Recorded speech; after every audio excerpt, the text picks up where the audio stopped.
¿Qué tal? ¿Cómo estáis, queridos celtistas, amigos del Bar Celeste? Bienvenidos a una nueva edición de este programa que ha tenido un parón, como la propia Liga Santander, debido a los compromisos internacionales, en este caso debido a esa competición recientemente bautizada como la Nations League. Vuelve la Liga, ha vuelto la Liga y ha vuelto el Celta. Os lo cuenta Fernando Rodríguez desde Bayona. Un Celta que volvía con en general buenas sensaciones, pero un Sevilla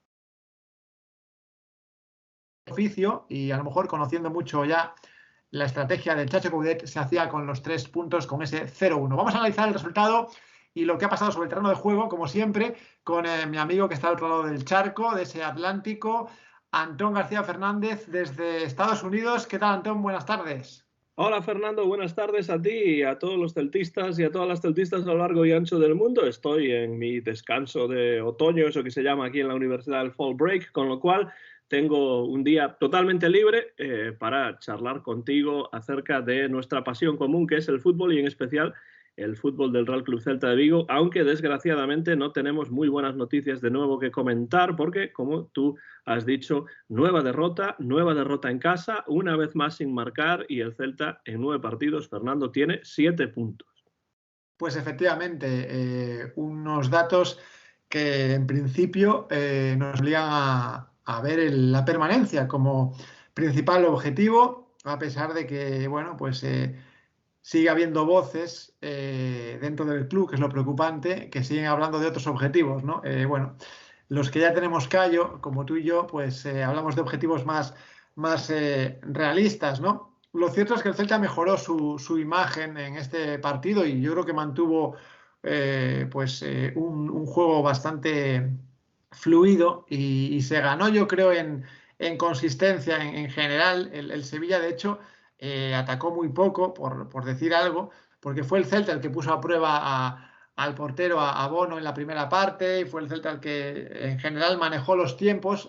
Lo que pasa que uno en este caso se pregunta si el Sevilla lo hizo a propósito, dejar al Celta más el control del partido, bueno, para a lo mejor cazarle como le cazó en la segunda parte con un balón suelto ahí, bueno, parte mala suerte y parte, pues yo creo que un poco relajación de la defensa, quizás en el único fallo que cometió el equipo, y quizás el Sevilla, bueno, pues vino un poco a dejar al equipo del Chacho Coudet que hiciera su juego y después, bueno, pues aprovechar esa ocasión, ¿no? Quizás Lopetegui viendo cómo juega el Celta desde que ha llegado Eduardo Coudet, pues prefirió darle la iniciativa, digo quizás, ¿no? Porque esto al final nunca se sabe, ¿no? Uno nunca está en el vestuario de los equipos.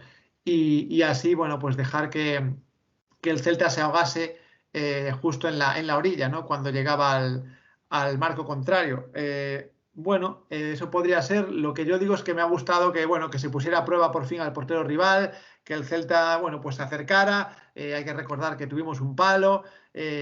Bueno, es decir, obviamente ha habido partidos mucho peores en los que el Celta no ha merecido nada, como en Osasuna y se ganó en Pamplona. Y bueno, y en este caso sí que merecía, yo creo que por lo menos el empate y no se lleva nada, ¿no? No sé cómo lo viste tú, Antón. Bueno, en Pamplona, Fernando, creo que se empató, ¿no? Se Sí, ganó un partido después en casa frente al Granada, ¿no? Eh, y lo que dices de que tuvimos un palo, pues sí, tuvimos un palo psicológico también, los aficionados del Celta. Yo quiero empezar diciendo sobre este partido, Fernando, que me decepcionó totalmente el Sevilla. Del Sevilla se espera mucho más. Que lo haga a propósito o no lo haga a propósito, eso ya es otra cuestión, pero yo creo que es indefendible que un equipo como el Sevilla, que es uno de los mejores de la liga supuestamente, que anda paseando por Europa y tal, en la Champions League, pues llegue a Balaídos a hacer ese juego tan rácano, tan poco estético y de tanta pérdida de tiempo, de hacer lo mínimo posible para sacar los 3 puntos. En general, esas cosas no funcionan bien, pero contra el Celta ya sabemos que pues a veces sí que ocurre, ¿no? Y el Sevilla hizo lo mínimo posible. Yo no entiendo cómo el Sevilla, a pesar de que tuviese algunas bajas y tal y cual, pues pudo jugar tan mal y dar una imagen tan penosa. Siento ser tan duro y no es por estar enfadado por haber perdido el partido, porque ya han pasado unos días. Obviamente, uno cuando ve el partido, en el momento en el que se acaba, pues está un poco caliente y no está contento, pero la verdad es que yo no me esperaba a un Sevilla tan rácano como el que vimos sobre el césped de Balaídos. Pero yo creo que el problema también es que al Celta le falta contundencia en los momentos necesarios, ¿no? Se puso a prueba al portero rival, a Bono, de vez en cuando, pero la primera parte a mí me pareció, Fernando, una primera mitad aburridísima por parte de los dos equipos. Yo creo que es bastante olvidable esa primera mitad. La segunda mitad sí que tuvo un poco más de interés, ese robo de Nolito, jugada de Yago Aspas, pase a Mina a la izquierda que no consigue terminar la jugada y poner el 1-0 en el marcador, que probablemente habría cambiado el partido, y después llega el gol, que es una carambola, pero doble carambola. Esto realmente en el billar europeo sería perfecto, porque golpea en un jugador, después golpea en otro, el balón le cae a Rafa Mir y adentro, ¿no? Yo creo que los sevillistas no saben cómo parar Dituro, porque no tuvo que parar prácticamente en ningún momento. Y en el gol, evidentemente, a bocajarro ahí es muy difícil poder hacer algo. Entonces, lo que sí me preocupa, Fernando, no sé cómo lo viste tú, es lo que ocurrió a partir del gol del Sevilla. El gol del Sevilla llega en el minuto 54. Si no me equivoco, el árbitro añadió 6 minutos, que me pareció poco. Yo creo que podía haber añadido más. Y esos son más de 40 minutos entre el gol y el pitido final. Y el Celta, aunque sí encerró al Sevilla en algunos momentos en su área y tal, no creó, me parece a mí, tampoco ninguna oportunidad clarísima para empatar el partido. ¿Qué hizo mal el Celta, Fernando, en la segunda parte para no conseguir marcar un gol, pese a tener el balón prácticamente todo el tiempo?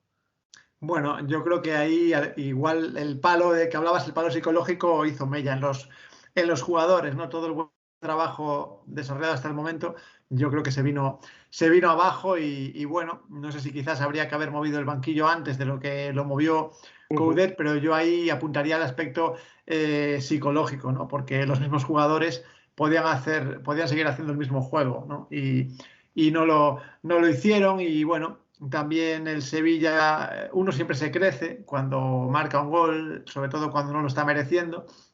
Y el Sevilla, bueno, pues ahí quizás tiró de oficio, empezó a perder tiempo, porque eso sí que fue clarísimo.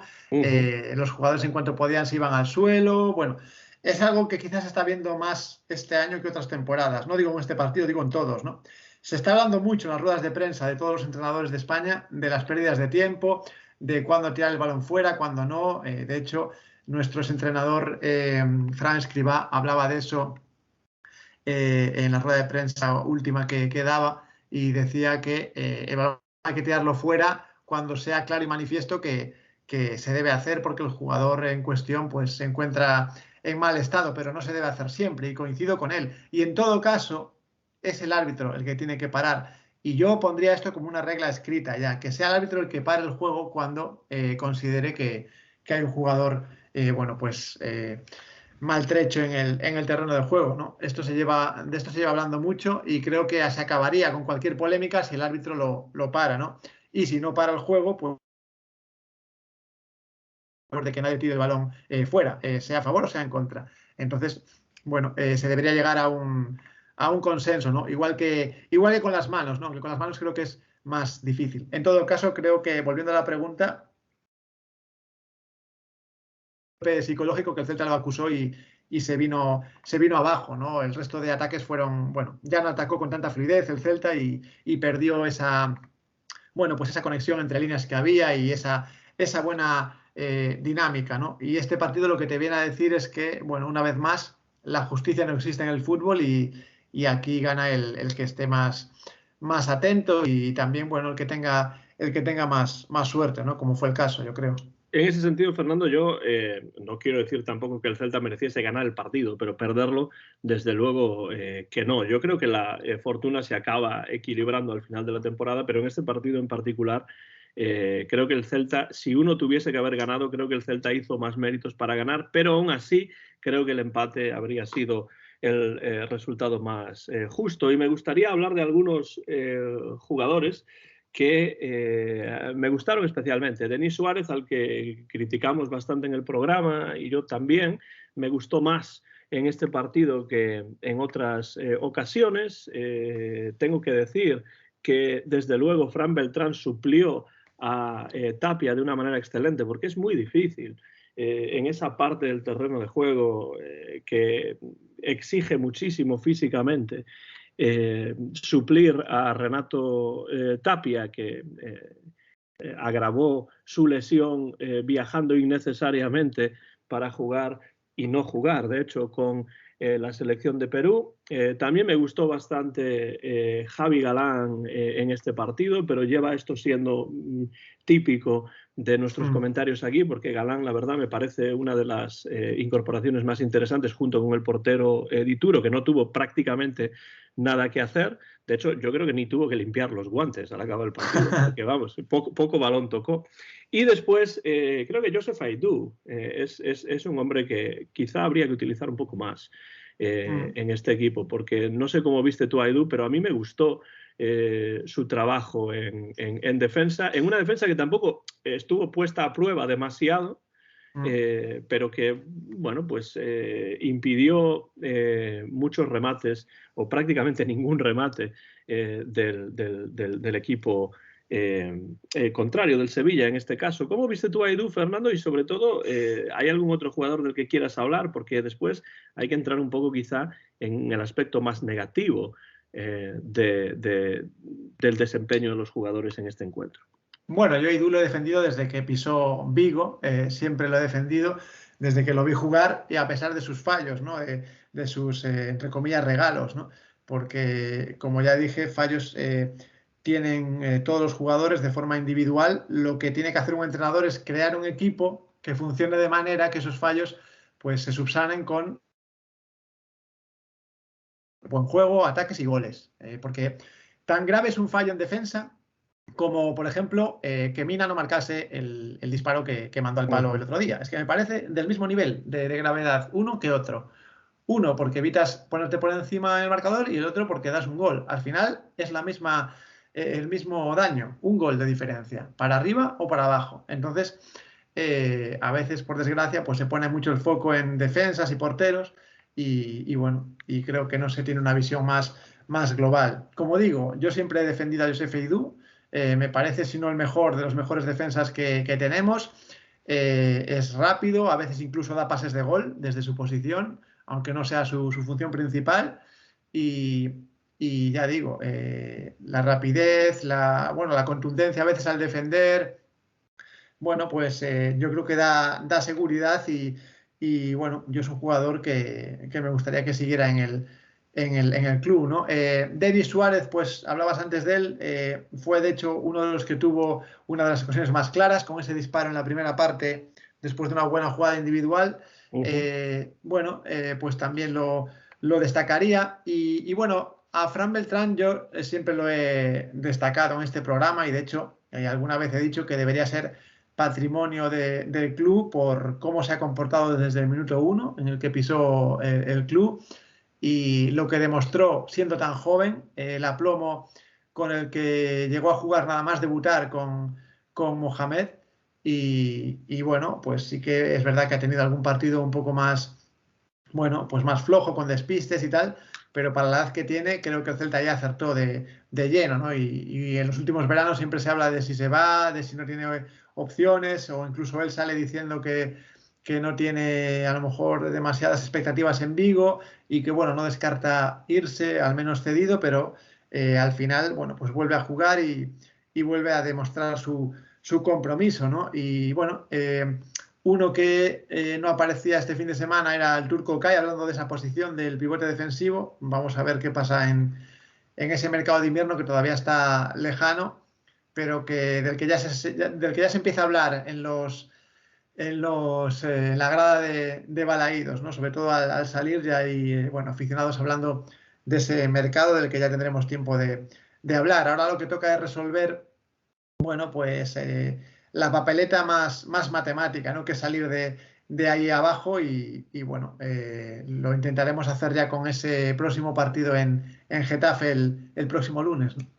Sí, hablando un poco de los aspectos quizá más negativos, yo creo que los jugadores que salieron desde el banquillo no aportaron demasiado. Gallardo, pues una vez más, yo no sé muy bien cómo juega. Cervi entró en el minuto 72 y tampoco tuvo demasiada incidencia en el encuentro. Y he leído, Fernando, en la prensa local, en un artículo, no recuerdo si fue en la sección del Celta en el diario Marca o si fue en el Faro de Vigo, pero en todo caso leí que se está hablando, o que parece ser que hay el rumor de que se está hablando de la posibilidad de que Aspas juegue menos minutos en cada partido para que dé así lo mejor de sí.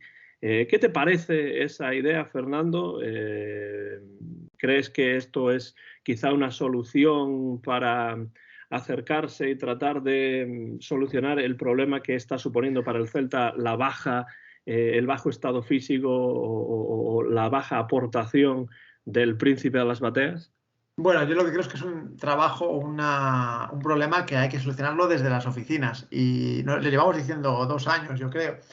Yago Aspas, bueno, pues tiene una edad y no va a estar siempre a un nivel tan alto como estuvo hace poco, ¿no? Entonces, pues sería una buena medida esa, que jugase menos si el Celta tuviera un jugador o varios jugadores que hicieran olvidarse a uno de Yago, pero no es el caso. Y entonces volvemos a los despachos. El Celta debería saber, sus dirigentes deberían saber que hay que fichar a alguien para que el Celta no tenga Aspas dependencia, a alguien o a algunos. Entonces, es un problema que no depende del entrenador en sí, sino es un problema originado en los despachos. Es un problema de planificación. Y esto ya se sabía, bueno, que Yago no va a estar siempre a ese nivel. Y banquillo para suplir a Yago, hombre, inicialmente uno diría que no hay. Hablabas de Thiago Gallardo, que sí que puede ser un buen complemento, pero Yago Aspas bueno, pues sigue siendo el jugador más importante. Y yo creo que no se ha hecho un esfuerzo para suplirlo, que juegue menos, como dices que has leído. Bueno, es una opción que se puede probar. Lo que hay que ver es si el equipo soporta esa ausencia, ¿no? Es Yo una, ahí es una opción, yo diría Fernando, que además. no lo va a soportar. Es una opción, Fernando, que además tiene un poco que ver con lo que ya se está haciendo con Nolito, que no juega todos los partidos, sino que juega una gran parte del partido, pero no los 90 minutos. Pero ahí estoy de acuerdo contigo. Creo que no se ha pensado, o por lo menos no se ha pensado en suplir de forma correcta la posibilidad de que Yago Aspas pues empiece a dejar de aportar todo lo que aportaba hasta el momento. Ya sé que habrá quien diga, bueno, pero desde el final de la temporada pasada al inicio de esta han pasado solo un par de meses. ¿Cómo es posible que Iago esté tan bajo? Bueno, pues no se trata solamente de que Iago tenga un año más o un año menos. Yo creo que también tiene un poco que ver con las dinámicas del equipo. Cuando el equipo no va bien, pues jugadores como Iago en muchos casos brillan menos, porque si él tiene que ir a buscar los balones y hacer las jugadas y además rematar, pues es muy difícil, ¿no? Y ahí es donde entra lo que tú dices de la planificación, que a mí me parece que vuelve a ser en bastantes sentidos pobre este año, a pesar de que se trataba de vender a este Celta como un equipo más potente. Pero yo hablaba el otro día con mi padre, totalmente fuera de micrófonos, como hablo con él a menudo a través de Messenger, y decíamos que en realidad el Celta tampoco ha reforzado el equipo demasiado este año, porque por ejemplo Galán no es realmente un refuerzo, sino una necesidad Sí, en sí, sí. esa parte del campo, ¿no? Pero refuerzos, verdaderos refuerzos, como tú dices, para suplir a pues, problemas que pueda tener Iago u otro jugador o lesiones que puedan tener, pues la verdad es que no los veo tampoco. Una cosa que sí me interesa, y no quiero olvidarme de comentar esto, Fernando, 100% de asistencia, bueno, de aforo, no de asistencia, De sino de aforo, aforo sí. en el Estadio Municipal de Balaídos, por fin, después de varios centenares de días. Y bueno, tú estabas allí y me gustaría saber, Fernando, cómo viviste esa vuelta al campo con aforo completo, pero después también que hagas algún comentario sobre el hecho de que 10.700 personas se dieron cita en el campo, según las cifras oficiales, y a mí me parece un número bastante bajo. Sí, bueno, yo no esperaba más. Es una tendencia que se lleva repitiendo muchos partidos. Y bueno, sobre todo la imagen de tribuna era bastante lamentable. Quizás en Río éramos más. Y bueno, luego hay que recordar que una de las gradas más pobladas de Balaidos históricamente ha sido la de Marcador, que está ahora mismo, bueno, pues tirada casi al 100%. Se ve la carretera Yo desde el vi un interior. Vitrasa en la televisión, Fernando. Vi un Vitrasa en la televisión desde Jackson, Tennessee.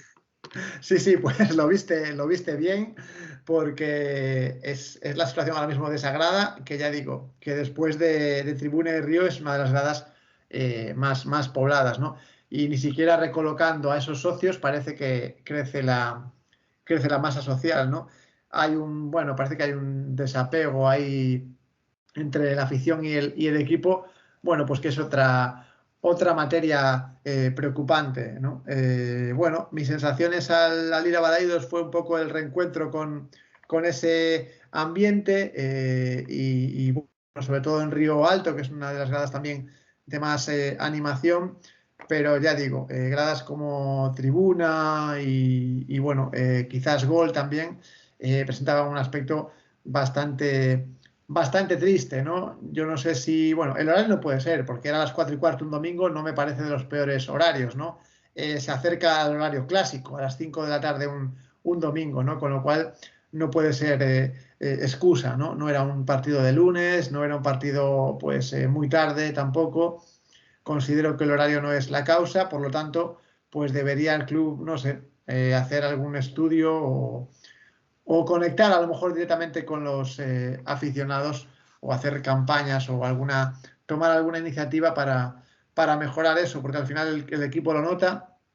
Hay que pensar que la grada de Río y la de Tribuna están ahora más cerca y un estadio un poco más lleno, pues sí que intimida al rival y ayuda al club, al equipo local. Entonces, pues debe tomar nota el Celta, porque además un rival como el Sevilla tiene que atraer en una temporada normal, tiene que atraer más gente. No estamos hablando de que vino cualquier club que esté peleando por la permanencia, ¿no? Hay que recordar que el Sevilla es un equipo Champions, tiene jornada europea esta semana en la que estamos haciendo el programa y ya ves el tirón que tiene el Sevilla ahora mismo en Balaidos.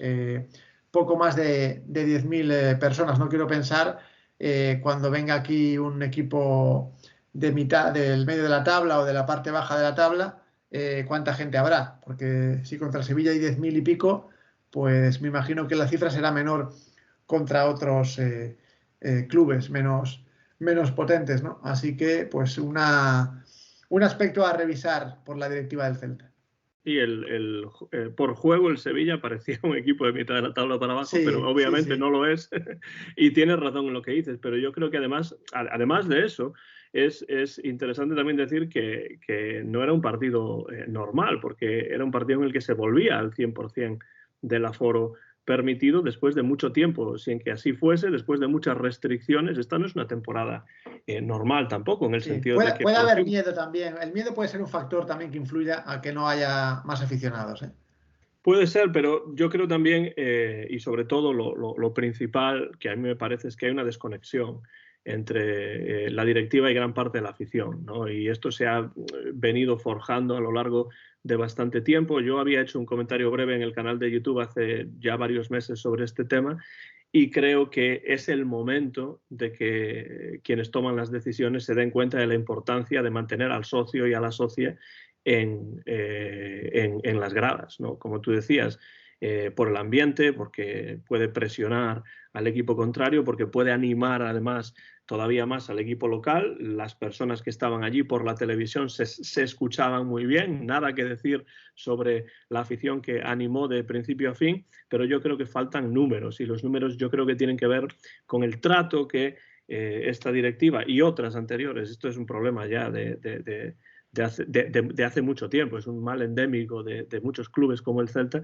que no cuidan al socio y creo que se nota en momentos como estos. Este era un partido en el que se volvía al 100% del aforo y era un buen momento en un domingo por la tarde, como tú dices, no digo para llenar el campo, porque eso yo no lo he visto prácticamente en mi vida, pero sí para que hubiese mucho más de 10.700 personas en las gradas. Esperemos que esto cambie, pero me da la sensación de que de momento no tiene visos de que así sea, Fernando. Pues no, ya digo, animaría a la directiva a que, bueno, pues a que tome cartas en el asunto, ¿no? Y hablábamos antes de equipos de mitad de la tabla para abajo. El Getafe sin duda es uno de ellos en esos puestos de descenso. Nuestro próximo rival, un club que ha cambiado de entrenador hace poco, un club al que ha vuelto Quique Sánchez Flores, un clásico en los banquillos españoles, y tendremos que ver el tipo de equipo que nos encontramos, porque hasta hace muy poco el Getafe era un equipo que no jugaba ni mucho menos un fútbol atractivo, pero sí sacaba resultados con su garra y con su, bueno, pues con su juego agresivo, no diría violento, pero sí al límite del reglamento, ¿no? Por tanto, vamos a ver qué encontramos el próximo lunes a las 9 de la noche, y ese sí que es un mal horario, hablando de horarios, ese sí que es un mal horario, sobre todo para los getafenses, ¿no? Para los locales. Yo, bueno, presiento un partido de un equipo ya hecho y que sabe lo que quiere, como el Celta, a pesar de que no le salgan las cosas, frente a un equipo que se está rehaciendo con el nuevo míster. Sí, va a ser un partido difícil porque, bueno, no es que se le dé bien o se le dé mal. Eso a mí muchas veces me parece una exageración decir, es que este equipo se me da bien, este se me da mal. Bueno, no sé si esto es así o no es así, pero sí es cierto que el tipo de juego del Getafe no le viene bien al Celta ni a muchos otros equipos de primera división. Pero este año es una travesía por el desierto la del Getafe en estos momentos, porque los 2 puntos que tiene los consiguió, según puedo ver aquí en esta gráfica que tengo en la pantalla del ordenador delante, en los 2 últimos partidos que han jugado, porque en los últimos 5 encuentros, 3 derrotas y 2 empates, lo cual quiere decir que tenía 0 puntos hace 2 jornadas. Entonces, es una situación difícil para este equipo y es un momento en el que el Celta tiene que ir a ese campo a ganar. Ya no es solamente que el Getafe sea un equipo de la Liga del Celta o que deje de ser un equipo de la Liga del Celta. Que lo es ahora mismo. Que lo es, por supuesto. Sí. Pero que está en un momento, yo creo que todavía peor que el propio Celta. Del Celta no podemos decir cosas muy buenas, pero al menos tiene 7 puntos, que son 5 más que el Getafe. Ha ganado 2 partidos, pese a que en casa la verdad es que lo ha hecho muy mal. Y fuera, bueno, pues sí ha ganado un partido y ahora llega el momento de ganar el segundo. Yo creo que el Celta tiene que salir a ganar este encuentro, pero lo rocoso del Getafe, de manera natural en el juego de este equipo, más las necesidades que ya le tienen que empezar a acuciar, porque claro, 2 puntos en 9 partidos es una renta lamentable, la verdad. Pues yo creo que van a hacer que el partido sea más difícil. Yo, Fernando, no sé cómo lo ves tú, pero yo no preveo un partido estético, ¿no? Por parte de ninguno de los dos. No va a ser un partido de esos que vendan a la Liga Española a audiencias extranjeras. No, y sin embargo es un partido que, bueno, teniendo en cuenta las 9 de la noche aquí, podría ser visto pues en pleno día en otro continente, ¿no? Sí, aquí, por ejemplo. Por ejemplo. Y en Asia, ¿no? Que es un continente que le gusta mucho a Javier Tebas, ¿no? Entonces, le gusta el dinero que puede dar Asia. Sí, Asia no lo que hay en Asia, ¿no? y el que sea, claro. Sí, ya digo bueno, que ese encuentro, coincido contigo, que tiene que salir a ganar el Celta porque es de su liga y para mí ya no vale la frase de que estamos empezando. Estamos más o menos en el medio, en el Ecuador de la primera vuelta y ya hay que empezar a sumar para por lo menos saber dónde vamos a navegar, ¿no? Y yo creo que navegar ahí abajo ya al principio, pues lógicamente es un problema, especialmente para jugadores que o no están acostumbrados o no quieren acostumbrarse a eso, ¿no? Y vuelvo a sacar pues a Denis Suárez, por ejemplo, ¿no? Que no para de volver a decir que si otros objetivos se deberían poner encima de la mesa, ¿no? En fin, es como que da igual lo que le pase al Celta, ya le pueden meter 10-0 cada partido, que hay discursos que no van a variar, ¿no? Entonces, bueno, hay que ponerse el mono de trabajo bueno, y tener cuidado con, bueno, pues con esos fallos y desde luego aprovechar las que se tienen y tener un poquito, entre comillas, de más mala leche arriba, ¿no? Porque si el Celta fue capaz de crear contra el Sevilla, entiendo que contra un equipo un poco más flojo como es el Getafe también va a ser capaz, pero no se puede perdonar porque esto es primera división, ¿no? Y yo me voy a atrever a dar un resultado, voy a decir Getafe 1, Celta 2. Muy bien, pues yo tampoco creo que el Celta haya creado tanto en el partido contra el Sevilla, pese a que sí es cierto que hubo más ocasiones que en otros partidos. Me preocupa sobre todo el hecho de que no se crease nada después de irse abajo en el marcador. Con 40 minutos o más de 40 minutos que quedaban todavía de partido, que no fueron 40 minutos efectivos porque el Sevilla se dedicó a jugar de esa manera y a enfriar el partido. Pero creo que este es el momento. El Celta tiene que ganar este partido porque si no las voces que se van a escuchar van a empezar a ser cada vez más altas en contra de, bueno, un entrenador que mucha gente el año pasado aplaudía, entre ellos nosotros, y muy alto además. Y este inicio de temporada, pues la verdad es que está siendo una verdadera decepción, ¿no? Bueno, de hecho dicen que la estadística de Coudet este año es la misma estadística que echó a Óscar García del banquillo del Celta. Entonces, bueno, ya se está hablando de eso, ¿no? Yo creo que la mayor diferencia entre los dos, Fernando, es que mientras en Óscar García no creía la directiva, parece que en Eduardo Coudet al menos parece que desde el principio sí creyeron, ¿no? Creo que esa es una de las diferencias, porque desde luego a Óscar García no le contrataron prácticamente a ninguno de los jugadores que pidió. Entonces, yo creo que eso es una buena señal de que era un entrenador que no gustaba tanto como parece que sí puede gustar el Chacho, pero claro, los resultados también cantan, ¿no? Y si el Celta no gana este partido, pues estaremos ya a más de un cuarto de temporada. Es curioso, porque van 9 partidos, sería el 10º y la Liga tiene 38, con lo cual es más de un cuarto de la temporada. Sí. Pero bueno, yo me voy a atrever también a dar un resultado y va a ser un resultado favorable al Celta. Tú dijiste 1-2, yo voy a decir 0-1, porque en partidos Celta-Getafe, sí. Getafe-Celta, no me parece a mí que vaya a haber demasiado espectáculo y demasiados goles, y de hecho en los últimos partidos del Celta, pues el Celta no ha marcado y ha perdido pues por la mínima, ¿no? Entonces creo que este va a ser otro partido con poca acción, con poco espectáculo y también creo que con pocos goles. Espero que sea gol del Celta y me voy incluso a animar a decir que lo va a marcar finalmente después de ese lanzamiento del palo Santi Mina.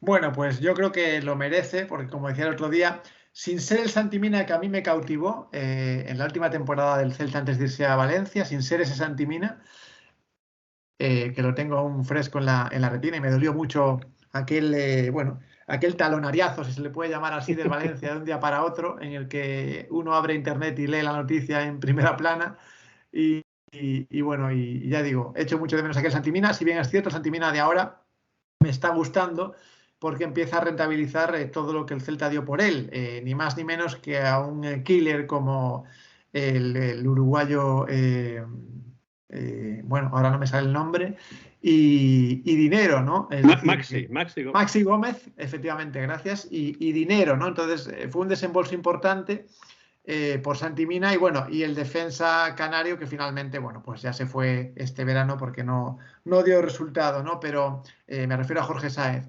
Pero ya digo, el pago del Celta por el regreso de Santi Mina en ese famoso regreso de los canteranos, entre comillas, pues no está siendo del todo satisfactorio, pero bueno, al menos sí que creo que se merece Santi Mina por el trabajo que está haciendo, bueno, y por la presencia que ahora tiene en ataque, que ya tiene más peligro que antes, pues sí que se merece marcar y ojalá aciertes en ese pronóstico, ¿no?